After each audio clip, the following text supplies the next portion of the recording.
Ok, el control de lectura ya está en el chat. Entren, tienen 30 segundos para contestar.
Llevamos sus respuestas.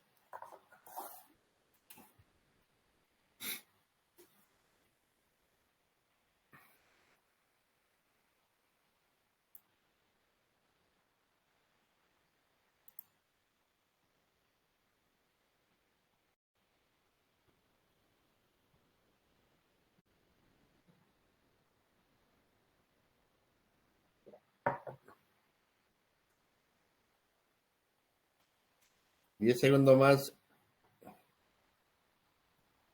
Recién hay 25 respuestas.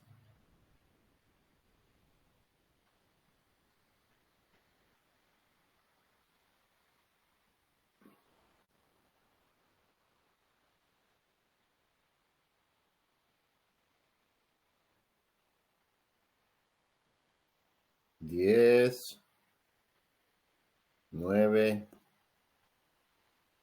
8, 7, 6, 5, 4, 3, 2, 1. Y se acaba, muchachos.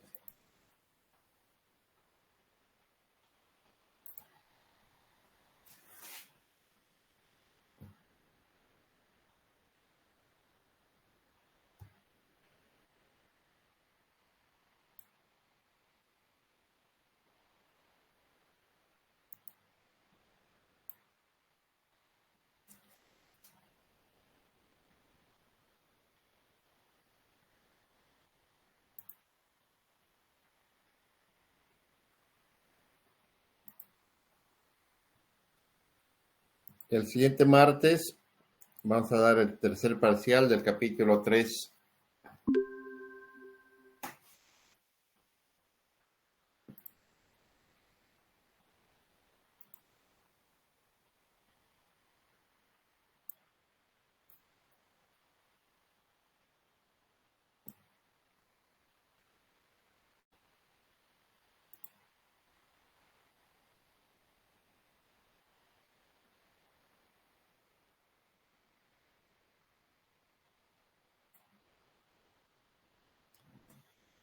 Y ahora vamos a ver el capítulo número 4, que es el penúltimo capítulo que vamos a ver. Que al igual que los anteriores, es un capítulo muy importante en cuanto a lo que hace a la preparación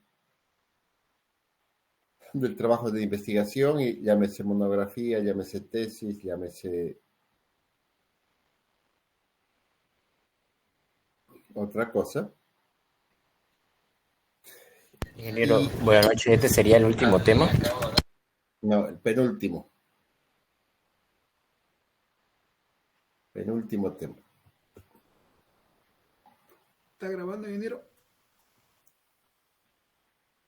Y este tema justamente es Importantísimo porque se trata de lo que es la revisión de la literatura, que nos va a ayudar a construir el marco teórico.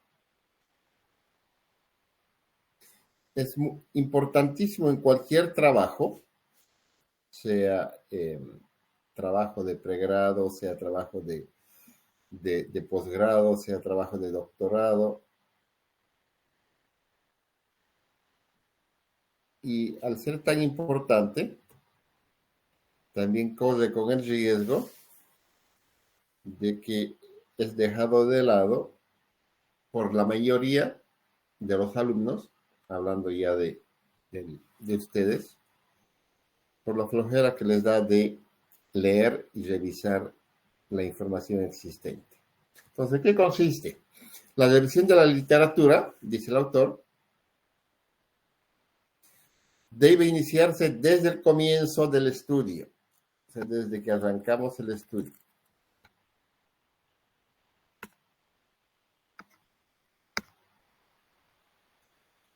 Porque el conocimiento que nos brinda es útil, es primordial para plantear el problema de investigación. Nos va a permitir poder plantear cuál es el problema. Y una vez que hemos planteado el problema, nos va a servir luego para refinarlo, es decir, para mejorarlo y para darle el contexto adecuado de acuerdo a lo que está avanzando nuestra investigación o nuestro trabajo. Bueno, lo primero que tenemos que entender es qué es el desarrollo de la perspectiva teórica. Y en realidad son dos cosas. Primero, es un proceso. Y segundo, es un producto. Cuando hablamos de proceso, se está considerando es que nos vamos a adentrar en el conocimiento existente y que esté disponible.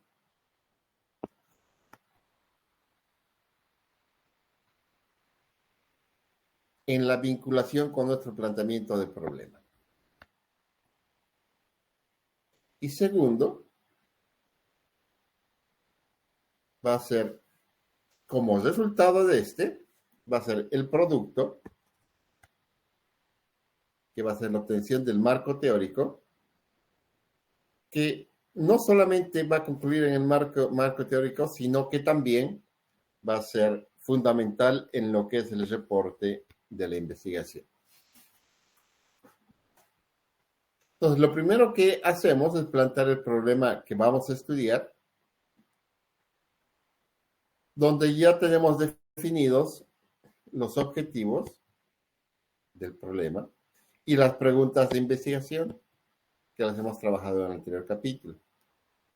Y hemos evaluado cuán relevante es el estudio que estamos pretendiendo realizar y cuán factible es poder realizarlo.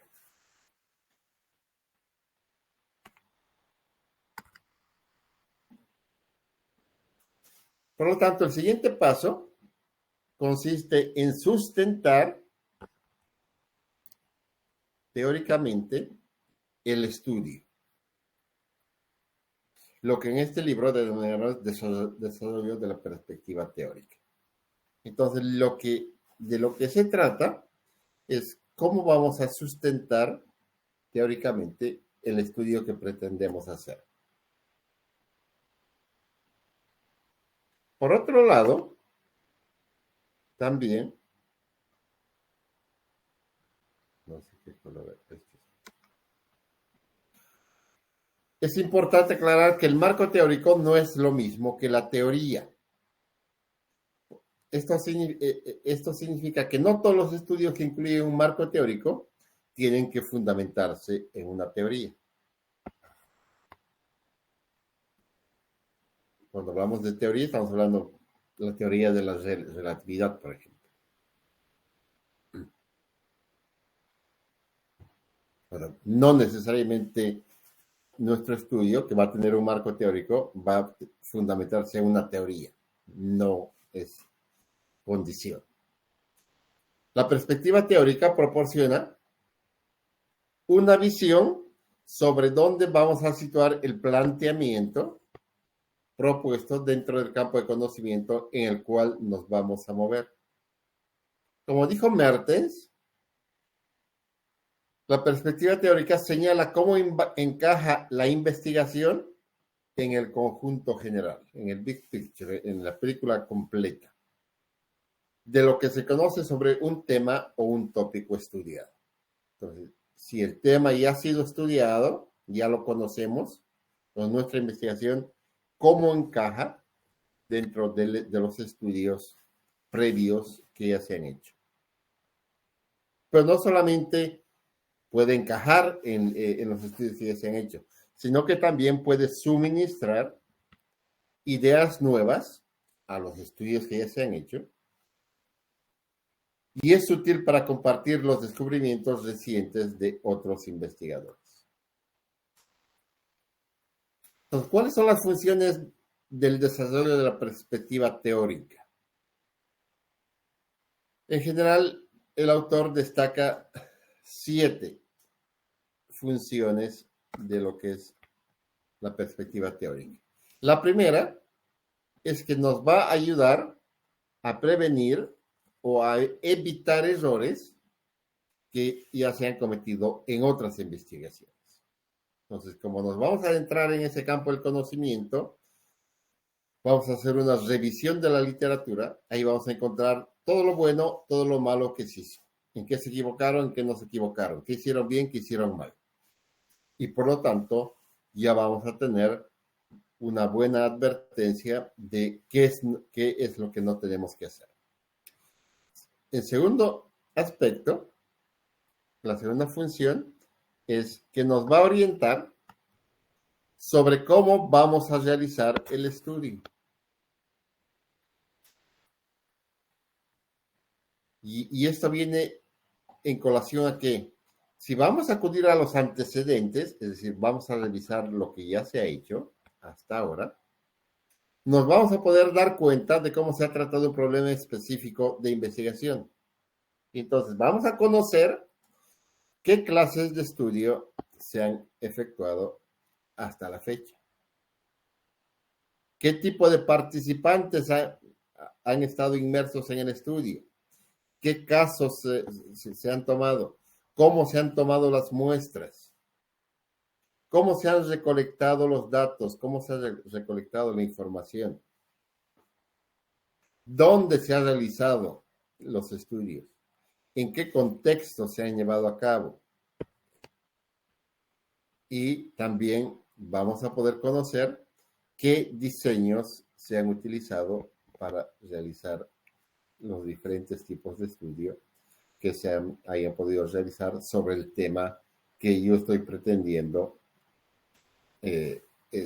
reestudiarlo o estudiarlo nuevamente.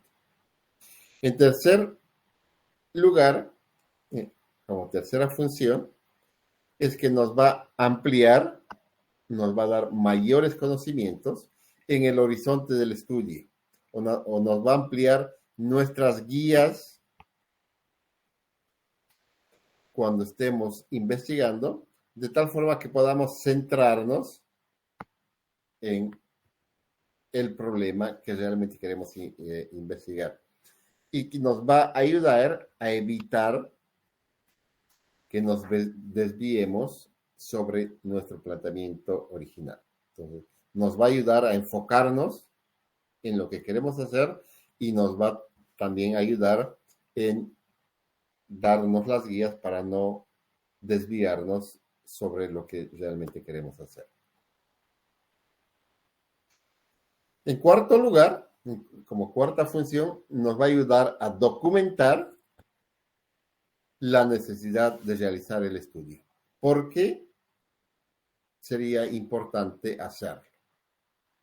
En quinto lugar, nos va a ayudar, nos va a conducir a que podamos definir nuestras hipótesis o las afirmaciones que queramos corroborar, que más tarde, cuando estemos ya desarrollando nuestro estudio, las tenemos que someter a prueba en la realidad, a través de las pruebas empíricas. Por lo tanto, nos va a ayudar a no establecerlas por razones bien fundamentadas. Como sexta función, nos va a ayudar, nos va a inspirar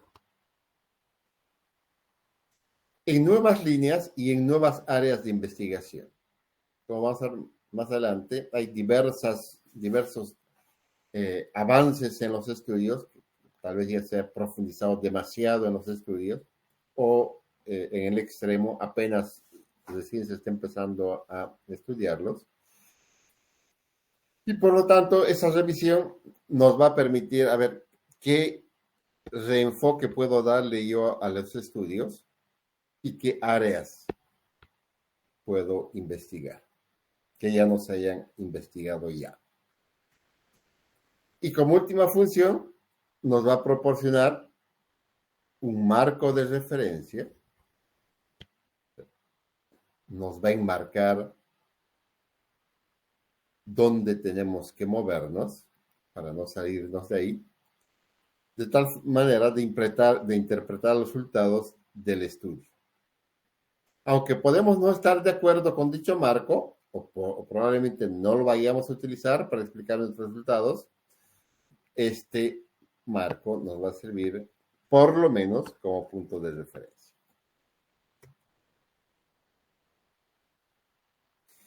¿Qué etapas comprende el desarrollo de la perspectiva teórica? Usualmente comprende 2 etapas. La primera etapa es la revisión y la segunda etapa, la construcción. Cuando hablamos de la revisión, esta revisión analítica de la literatura nos va a implicar detectar, consultar y obtener la bibliografía o las referencias y otros materiales de donde vamos a extraer o vamos a recopilar la información relevante y necesaria para enmarcar nuestro problema de investigación. Entonces, por eso es que es fundamental hacer una revisión de la literatura. Pero para hacer esta revisión, tenemos que ser lo más selectiva posible porque hay muchísima información. Y entonces tenemos que ser muy selectivos en buscar esta información para no perder el tiempo buscando y buscando y buscando. ¿Y por qué tenemos que ser selectivos? Porque cada año se publican en el mundo miles de artículos, no cientos, miles de artículos. Y la segunda etapa es que nos va a permitir, a través de la revisión de la literatura, construir nuestro marco teórico. Lo que nos puede ayudar en adoptar cuál es la teoría que vayamos a demostrar. A continuación, vamos a comentar los pasos que debemos seguir para revisar la literatura. Entonces, ¿cómo iniciamos la revisión de la literatura? Esta puede iniciarse directamente con el acopio o con la recolección de las referencias o el acopio de las fuentes primarias. Y esto va a ocurrir cuando el investigador conoce dónde voy a encontrar la información. Y para saber dónde voy a encontrar esa información, lógicamente tengo que estar muy familiarizado, tengo que conocer a fondo el campo de estudio que pretendo analizarlo con mayor detalle. Entonces, si ya conozco el tema y sé dónde están ubicadas, voy a tener un acceso más fácil a esta información. Y lógicamente, ¿dónde puedo si conozco dónde están ubicados, lo voy a poder utilizar o encontrar este material, ya sea en las bibliotecas, en las filmotecas, en las hemerotecas o en los bancos de información. Pero normalmente no sucede de esta forma.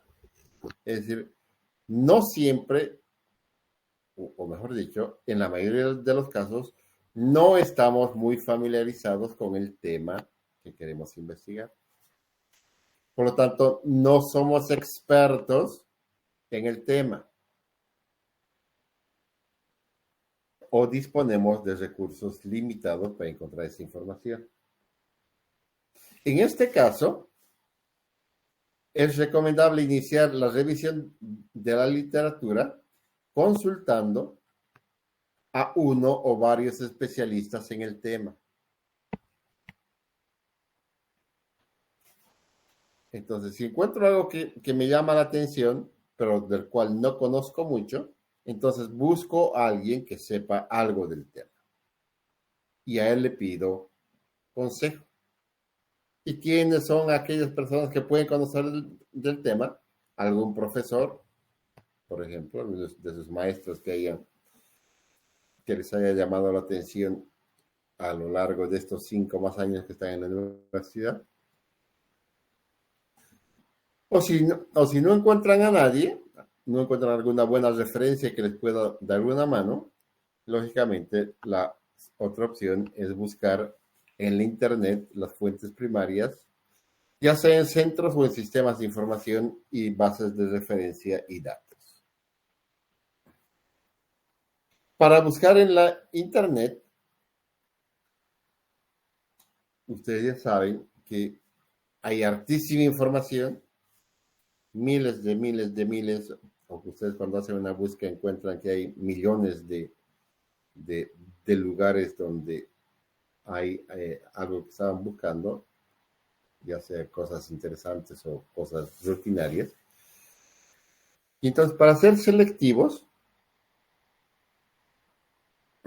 con lo que estamos buscando, tenemos que encontrar algunas palabras clave para buscar, o algunos descriptores interesantes que nos describan qué es lo que realmente quiero encontrar, o encontrar algunos términos de búsqueda que realmente me aproximen a lo que estoy buscando. Y de tal forma de tratar de ser lo más selectivo posible en la información y que no aparezcan millones de referencias, sino que cada vez vayan apareciendo menos y sea más fácil encontrar la información que estoy buscando. Entonces, estas palabras clave, estos descriptores o estos términos de búsqueda deben ser distintivos, algo que distingan del problema de estudio. Lógicamente, ¿de dónde vamos a sacar estas palabras clave, estos descriptores o estos términos de búsqueda? Los vamos a extraer de la idea, del tema o del planteamiento del problema que ya lo hemos estado trabajando. Para este último, para este planteamiento del problema, se requiere hacer algunas lecturas preliminares que lo afinen y lo completen. Los expertos también nos pueden ayudar a seleccionar tales palabras. Si los términos son vagos y generales,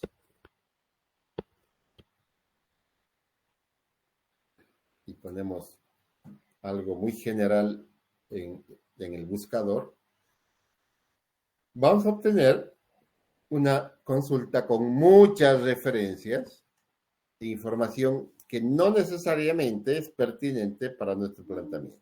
Entonces vamos a encontrar mucha basura en los resultados. En este sentido, las bases de referencia funcionan como los motores de búsqueda, que podemos usar Google, Yahoo, Bing, Edge, etcétera, etcétera. Cualquiera de los buscadores más potentes que hay en la Internet. Estos términos de búsqueda deben ser precisos, porque si nuestro planteamiento es concreto, la consulta va a tener más sentido, va a estar más acotada y nos va a llevar a las referencias apropiadas que estamos buscando. También se recomienda, lógicamente, que la búsqueda la hagamos en nuestro idioma, pero además de nuestro idioma, también la hagamos en inglés. Hablemos o no hablemos, porque lamentablemente la mayor cantidad de la información se encuentran en inglés y no en castellano. Si consultamos una base de datos, solo nos interesan las referencias que nos relacionen estrechamente con el problema específico que vamos a investigar. Se debe elegir la base de datos apropiada que emplearemos, luego procedemos a consultar el catálogo de temas y conceptos y términos del tesauro respectivo que vamos a requerir.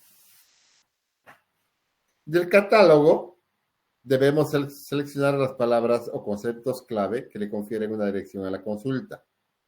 También podemos usar las búsquedas avanzadas que nos ofrece estos buscadores, utilizando los operadores booleanos, que sean el AND o el YES en español, o el OR en inglés, o el O en castellano, o el NOT en inglés y el NO en español. Con los descriptores y las preposiciones estableceremos los límites de la consulta del banco a la base de referencia. Como resultado de la búsqueda, nos proporcionará un listado de referencias vinculadas a las palabras clave. El listado que obtengamos dependerá de estos términos llamados descriptores, los cuales escogemos del diccionario o simplemente utilizamos los que están incluidos en el planteamiento. Si buscamos específicamente en libros, ya sabemos que podemos buscar en las páginas de las principales editoriales y librerías, que puede ser Amazon, Averbooks, Books in Print, etcétera, etcétera, etcétera. También hay bancos de datos que se consultan manualmente, en las que las referencias se buscan en libros que ustedes lo leyeron en los recursos en línea en el capítulo 3. Consultar en Internet es necesario, es imprescindible, es fundamental y lógicamente tiene bastantes ventajas. Pero la recomendación es que busquemos en sitios con verdadera información científica o información académica de calidad. Caso contrario, puede ser muy riesgoso. Y la recomendación es que no acudamos a sitios con fuerte uso comercial, porque vamos a encontrar mucha basura. Una vez que hemos identificado las fuentes primarias, es necesario encontrarlas, es necesario localizarlas. ¿Y dónde las podemos encontrar? En las bibliotecas físicas y electrónicas, en las filmotecas, en las hemerotecas, en las bibliotecas u otros lugares donde se encuentra. También podemos encontrarlos en artículos de revistas científicas donde normalmente hay que comprarlas porque no son de acceso gratuito. Si las compramos, lógicamente las tenemos que descargar en nuestra computadora y las guardamos, las almacenamos para posteriormente consultar y extraer la información. Perdón. Si son libros comprados en Internet, lógicamente primero tenemos que estar pendientes para que lleguen a nuestras manos.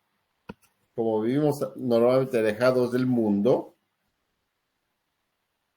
aquí en Bolivia, y es muy difícil que lleguen las cosas, sobre todo en tiempos rápidos y con costos bajos, la gran ventaja es comprar los ebooks, ¿no? Los mismos libros, pero que podamos descargarlos por Internet. No los tendremos en físico, pero los tendremos en un archivo, ya sea en PDF o en cualquier otro formato. ¿Cómo consultar la literatura? Una vez que hemos localizado físicamente las referencias, la literatura de interés, tenemos que proceder a consultarlas, tenemos que empezar a leerlas.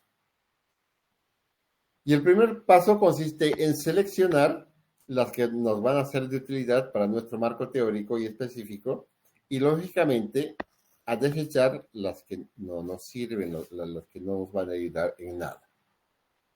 En todas las áreas del conocimiento, las fuentes primarias más consultadas y las más utilizadas para elaborar los marcos teóricos son los libros, los artículos de revistas científicas y ponencias o trabajos presentados en congresos, simposios y eventos similares.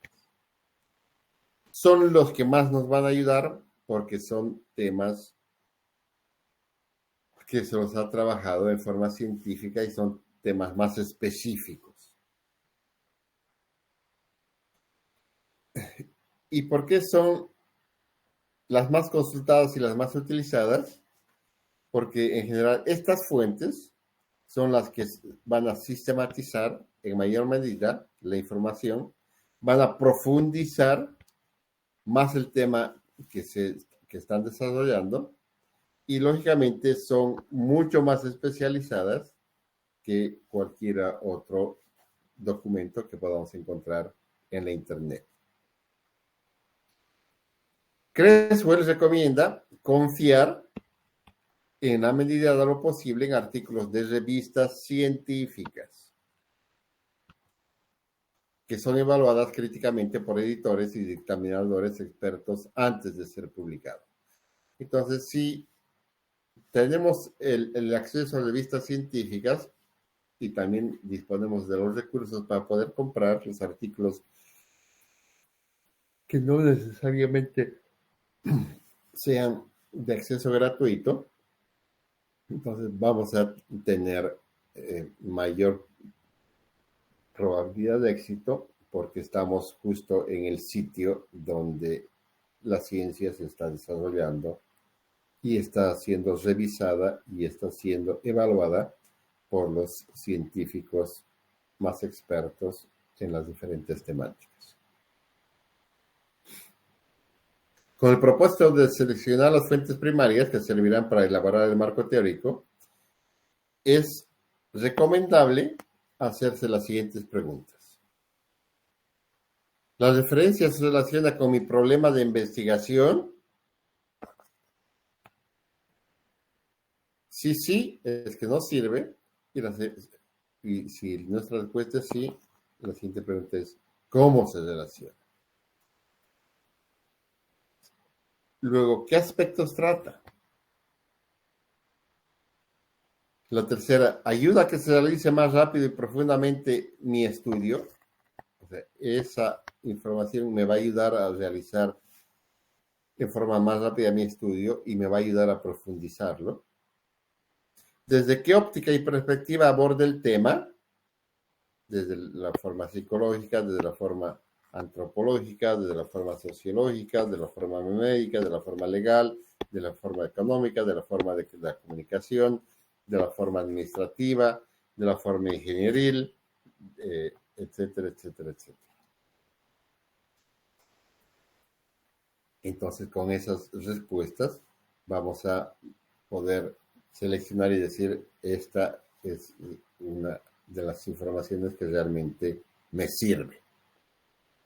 Para analizar las referencias, recordemos que debemos tomar en cuenta la cercanía o similitud de nuestro planteamiento, es decir, cuán útil está esa información respecto al planteamiento del problema que estamos queriendo investigar. ¿Qué semejanzas tienen con nuestro método? ¿Qué semejanzas tienen con la recolección de nuestras muestras? ¿Cuándo han sido publicadas o cuándo han sido difundidas? Y lógicamente, mientras más actuales son, es mucho mejor. que consiste en una investigación empírica, es decir, que la recolección y se haya realizado el análisis de datos, y que el estudio se haya hecho con el rigor exigido y con la calidad exigida. Ya sea si los estudios han sido cuantitativos, han sido cualitativos o han sido del tipo mixto. ¿Qué información o qué contenido extraemos de las referencias? A veces extraemos una sola o otras veces extraemos varias ideas. En otras ocasiones solamente extraemos una cifra, un resultado o muchos comentarios que nos van a ayudar. Al identificar la literatura útil, podemos diseñar un mapa de revisión, el cual es una imagen de conceptos de la agrupación propuesta respecto a las referencias del planteamiento y que nos ayuda a ilustrar cómo vamos a indagar esta indagación, cómo esta revisión nos va a ayudar en nuestro estudio. Cuando ya hayamos recopilado y hayamos reunido la literatura que hemos considerado para la elaboración del mapa de nuestra revisión, también debemos empezar a generar los resúmenes de los artículos y documentos más relevantes, y no solamente resumirlos, sino extraer las ideas, las cifras y los comentarios que más consideramos que nos van a ayudar en nuestra investigación. Estos resúmenes y esta información, es decir, estas ideas, estas cifras, estos comentarios, lo vamos a combinar luego en la construcción de nuestro marco teórico. Y entonces, ¿qué nos va a revelar la revisión de la literatura o qué nos puede revelar la revisión de la literatura?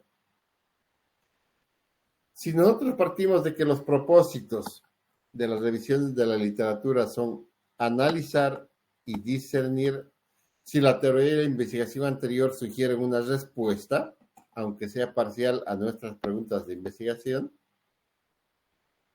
o si nos va a proporcionar una dirección, una ayuda a seguir dentro del planteamiento de nuestro estudio. Entonces, en este sentido, la literatura que estamos revisando nos puede revelar, nos puede mostrar diferentes grados en el desarrollo del conocimiento. Entonces, nos puede mostrar qué cosas, que hay una teoría completamente desarrollada, y si ha sido completamente desarrollada, lógicamente va a tener abundante evidencia empírica que se aplica a nuestros problemas de investigación. O solamente nos puede mostrar que hay varias teorías con soporte empírico que se aplican a nuestros problemas de investigación. O solamente nos puede mostrar que solamente hay piezas y trozos de teoría con cierto respaldo empírico, que sugieren variables potencialmente importantes y que se aplican a nuestro programa de investigación. Pueden ser generalizaciones empíricas e hipótesis con apoyo de algunos estudios. O solamente nos puede revelar que hay descubrimientos interesantes, pero que son muy parciales. Por lo tanto, no se llegan a ajustar a lo que podría ser una teoría. O finalmente, que solamente hay guías, aún sin estudiar, o ideas vagamente relacionadas con el programa de investigación. Es decir, en otras palabras, que hay muy poca investigación que se ha realizado sobre lo que estamos pretendiendo hacer. El primer caso, si encontramos que hay una existencia de una teoría completamente desarrollada, ¿qué es lo que podemos hacer?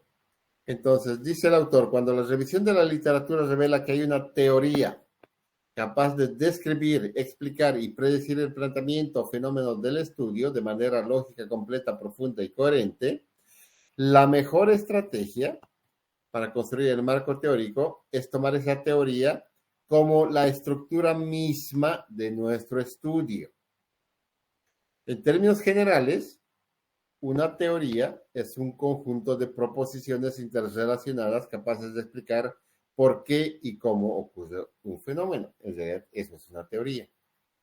En palabras de Kerlinger y Lee, la teoría constituye un conjunto de constructos, o sea, de conceptos vinculados, definiciones y proposiciones que presentan una visión sistemática de los fenómenos, al especificar las relaciones entre las variables con el propósito de explicar y predecir los fenómenos que suceden a su alrededor. Si se descubre una teoría que explique el problema de investigación que nos interesa, se debe tener cuidado de no investigar algo que ya se ha estudiado muy a fondo. Entonces, si de la revisión encontramos que básicamente lo que queremos investigar ya ha sido investigado, entonces lógicamente tenemos que desechar, porque lo otro ya no sirve porque ya está hecho. Imaginemos que alguien pretende realizar una investigación para someter a prueba la siguiente hipótesis referente al sistema solar. Las fuerzas centrípetas tienden a los centros de cada planeta. Newton, 1964, página 61. Sería ridículo porque es una hipótesis generada hace más de 300 años, comprobadas de modo exhaustivo y que ha pasado a formar parte del saber común.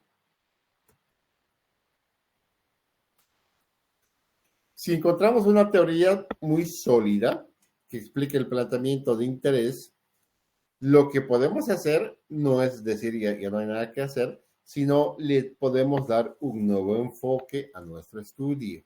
Es decir, le damos la vuelta y decimos, a ver, si yo lo analizo desde este punto de vista, ¿qué obtengo?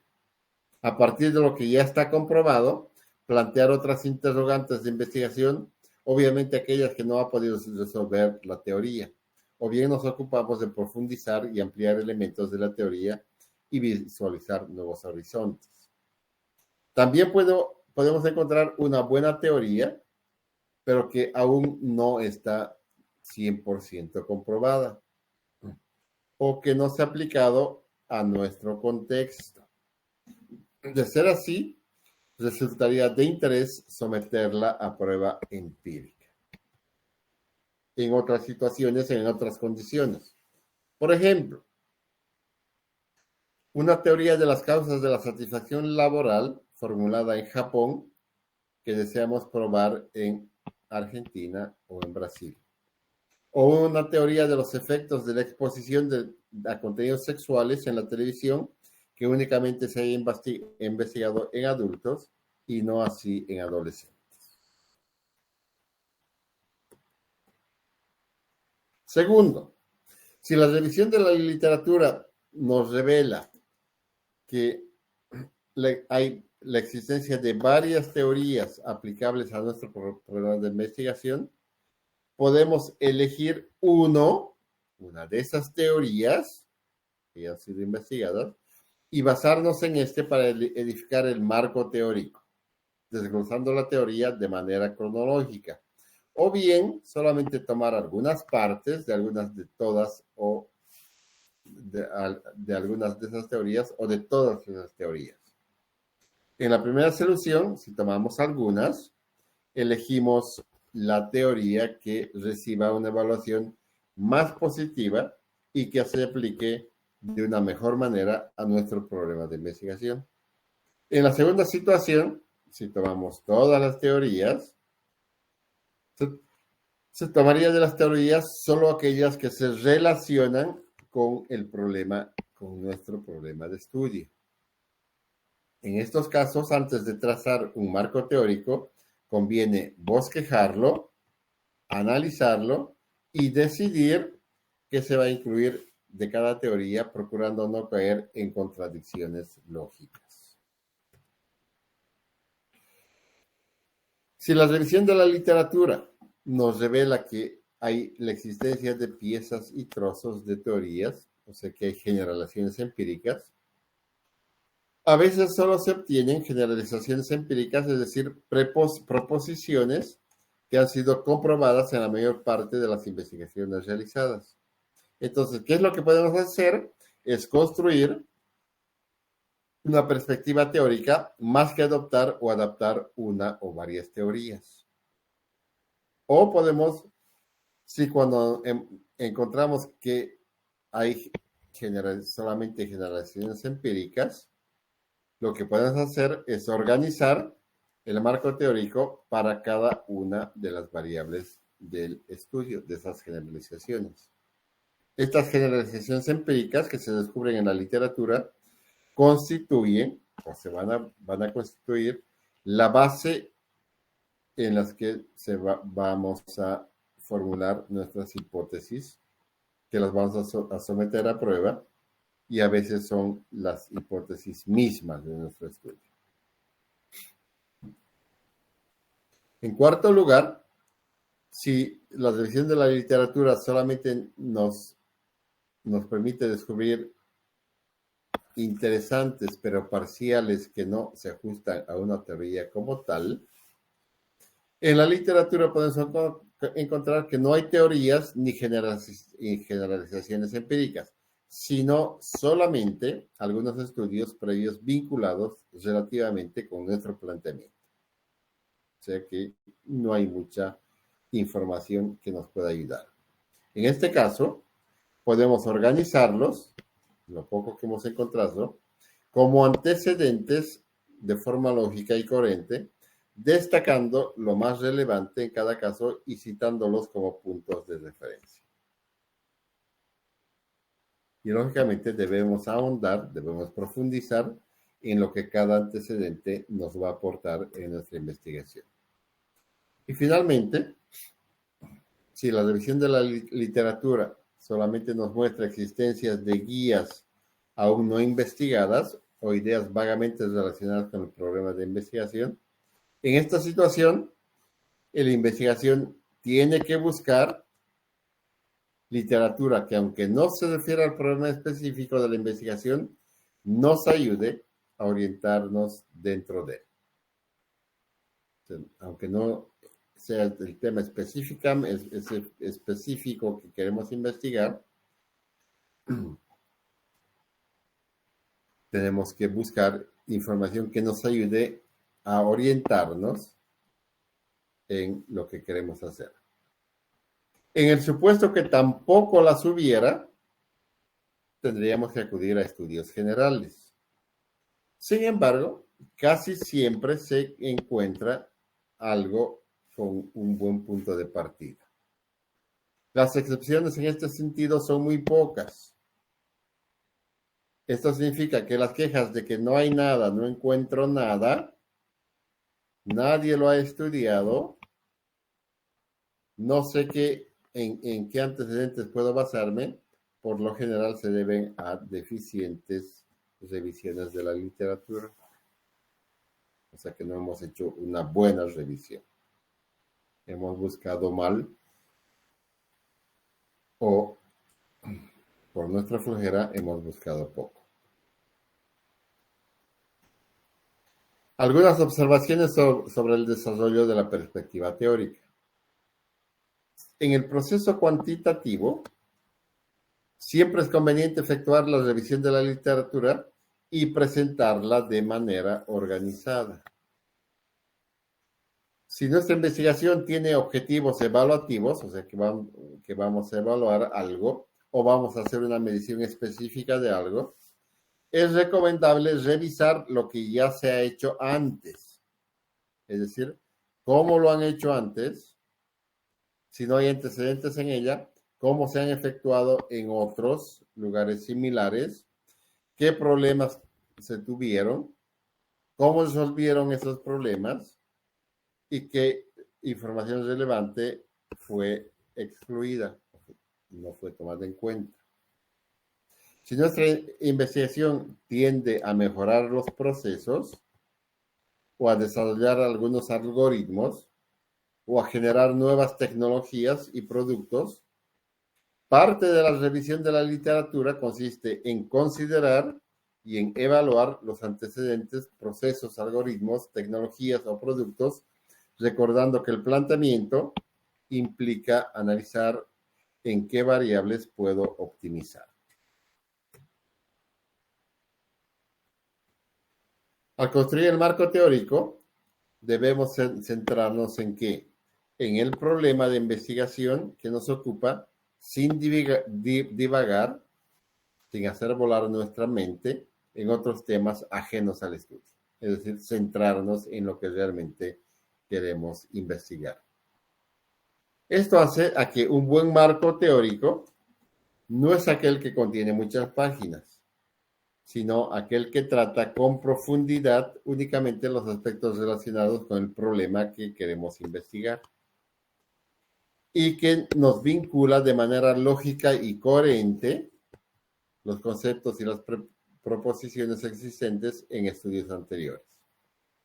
Por lo tanto, construir el marco teórico no significa solamente reunir información, sino también unirla e interpretarla.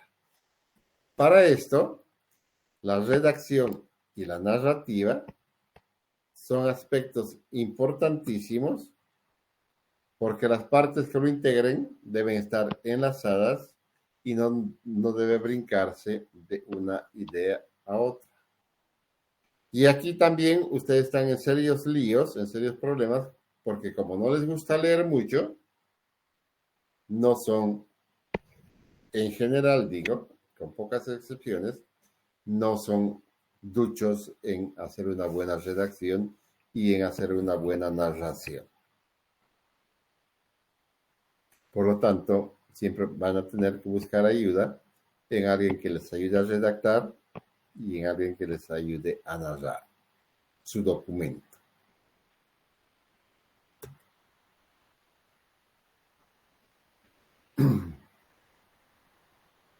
No se olviden tomar en cuenta que el marco teórico es algo fundamental antes y después de la recolección de la información. ¿En qué nos ayuda antes? En aprender más acerca de la historia, el origen y el alcance del problema de investigación. ¿En qué nos ayuda después? En que nos va a ayudar a explicar las diferencias y similitudes entre nuestros resultados y el conocimiento existente. ¿En qué nos ayuda antes? En conocer qué métodos se han aplicado exitosa o erróneamente para estudiar el problema específico o los problemas relacionados. ¿Y en qué nos ayuda después? En que nos va a ayudar a analizar formas y cómo podemos interpretar los datos. ¿En qué nos ayuda antes? Saber qué respuestas existen actualmente para las preguntas de investigación. ¿Y qué nos ayuda después? En ubicar nuestros resultados y conclusiones dentro del conocimiento existente. Que nos ayuda antes en identificar las variables que requieren ser medidas y observadas, además de cómo han sido medidas y observadas. Posteriormente nos va a ayudar en construir nuestra teoría y en explicar nuestras conclusiones. Antes nos va a ayudar en decidir cuál es la mejor manera de recolectar los datos que necesitamos y dónde podemos conseguirlos.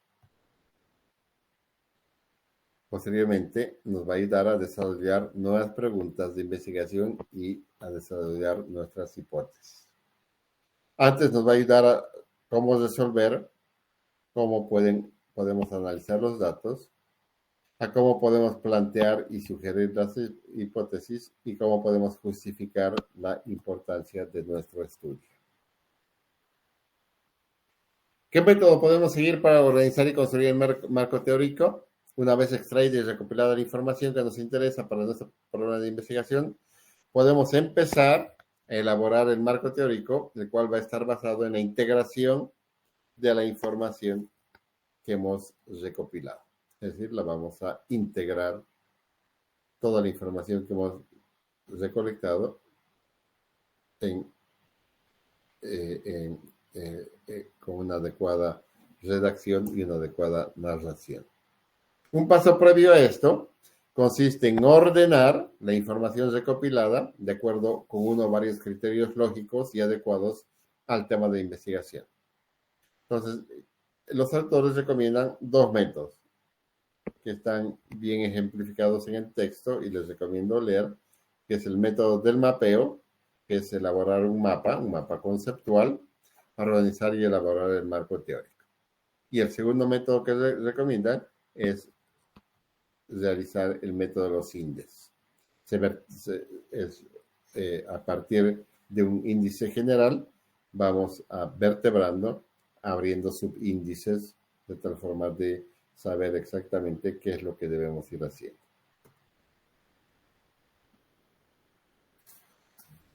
El método del mapeo para construir el marco teórico implica elaborar un mapa conceptual y con base en este profundizar en la revisión de la literatura y el desarrollo del marco teórico como tal. Como todo mapa conceptual, su claridad y su estructura dependen de lo que seleccionemos los términos adecuados, lo que a su vez va a estar relacionado con el planteamiento que queremos enfocar.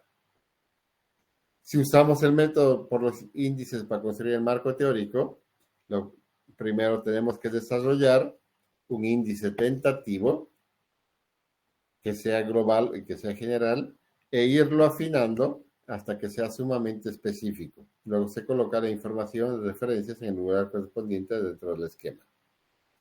Por lo tanto, va a estar vertebrado a partir de un índice general. Les recomiendo revisar los dos ejemplos de estos dos métodos en el libro para que tengan una idea cabal de cómo hacerlo mejor. Como uno de los aspectos fundamentales de la revisión teórica es en ir definiendo cuáles son las referencias que estoy usando en mi investigación, y esas tengo que mostrarlas en mi documento, la pregunta es, ¿cuántas referencias deben usarse para el marco teórico? Y este depende del planteamiento del problema, el tipo de informe que estamos elaborando y el área en el cual nos estamos situando. Y además, lógicamente, del presupuesto con el que contamos. Algunos parámetros generales de la revisión de la literatura es que debemos referenciar al menos 15 o 20 investigaciones si estamos haciendo un trabajo de licenciatura, ya sea para una materia o para una asignatura. De 20 a 30 referencias en una tesina. De 25 a 35 referencias en una tesis de licenciatura. De 30 a 40 referencias en una tesis de maestría. De 40 a 60 en un artículo para una revista científica. Y de 60 a 120 referencias en una tesis doctoral. Estos son algunos aspectos mínimos de lo que deberíamos referenciar. Lógicamente, estas referencias deben estar directamente vinculadas con el planteamiento del problema. No es llenar por llenar, digamos. En el caso de ustedes, si necesitan hacer una tesina, una monografía, y necesitan al menos 20 a 30 referencias, no es agarrar las referencias para llenarlas, sino que estas tienen que estar directamente vinculadas con el planteamiento de su problema. ¿Qué tan extenso debe ser el marco teórico? Y en general se recomienda de 6 a 12 planas en un artículo para una revista científica, de 8 a 15 planas en las propuestas de tesis, ya sean para licenciaturas o para maestrías, de 20 o 40 en una tesis de licenciatura o de maestría, y de 40 a 50 planas en una disertación doctoral. Una tendencia es que el marco teórico sea breve y sea concreto, pero que sea sustancial. Sabin, Baden y Mayer consideran una extensión aproximada de 10.000 palabras y desarrollar entre 4 o 5 apartados fundamentales. A veces surge la duda sobre si se hizo o no una revisión correcta de la literatura y se haya hecho una buena selección de las referencias para integrarlas en el marco o nuestra perspectiva teórica. Respondiendo sí a las siguientes preguntas, nos va a permitir asegurar de que al menos hemos hecho nuestro mejor esfuerzo y nadie que lo hubiera intentado podría haber obtenido un mejor resultado. Y entonces, las respuestas positivas a estas preguntas nos van a dar una idea clara de que hemos hecho una buena revisión de la literatura. La primera pregunta es, acudimos a un par de bancos de datos, ya sea de consulta manual o por computadora, y pedimos referencias por lo menos de 5 años atrás. Y la respuesta sí, quiere decir que estamos poniendo un buen esfuerzo. Indagamos en directorios, motores de búsqueda de espacios en Internet, por lo menos en 3, o sea, no solamente buscar en Google, por ejemplo. Sí, la respuesta significa que hemos hecho un buen esfuerzo. Revisamos como mínimo 4 revistas científicas que suelen tratar el tema de interés. Las consultamos de 5 años atrás a la fecha. Y la respuesta es sí, quiere decir que hemos hecho un buen esfuerzo. Buscamos en algún lugar donde había tesis y disertaciones sobre los temas de interés, o sea, sobre temas relacionados al tema. Localizamos libros sobre el tema en al menos 2 buenas bibliotecas físicas o bibliotecas virtuales. Consultamos con más de una persona que sepa algo sobre el tema. Si aparentemente no descubrimos referencias en bancos de datos, bibliotecas, hemerotecas, bibliotecas y filmotecas, contactamos a alguna asociación científica del área en el cual se encuentra enmarcado el programa de investigación. Entonces, las respuestas, si hemos contestado sí a estas, quiere decir que hemos hecho un buen trabajo de revisión de la literatura. Si las respuestas son no, a varias de ellas, quiere decir que tenemos que hacer un mejor esfuerzo en revisar la literatura. Cuando hay teorías o generalizaciones empíricas sobre un tema, habría que agregar las siguientes preguntas con fines de autoevaluación. ¿Quién o quiénes son los autores más importantes dentro del campo de estudio? ¿Qué aspectos y variables se han investigado? ¿Hay algún investigador que haya estudiado el problema con un contexto similar al nuestro? Mertens añade algunas otras preguntas. ¿Tenemos claro el panorama del conocimiento actual respecto de nuestro planteamiento? ¿Sabemos cómo se ha conceptualizado nuestro planteamiento? ¿Generamos un análisis crítico de la literatura disponible? ¿Reconocimos fortalezas y debilidades en las investigaciones previas? La literatura revisada se encuentra libre de prejuicios, de juicios e intereses, presiones políticas e institucionales. El marco teórico establece que nuestro estudio es necesario o importante. En el marco de perspectiva teórica queda claro cómo se vincula la investigación previa con nuestro estudio.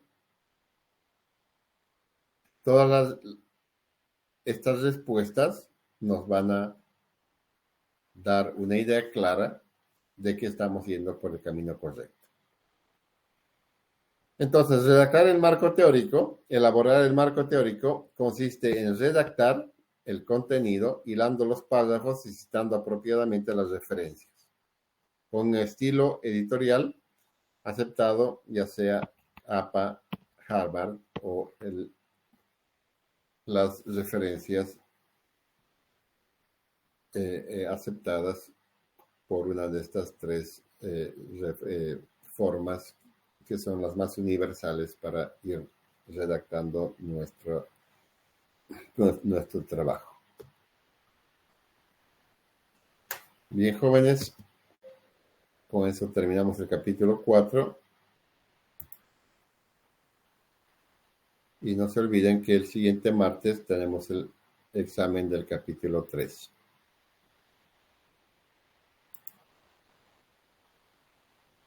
¿Alguna pregunta?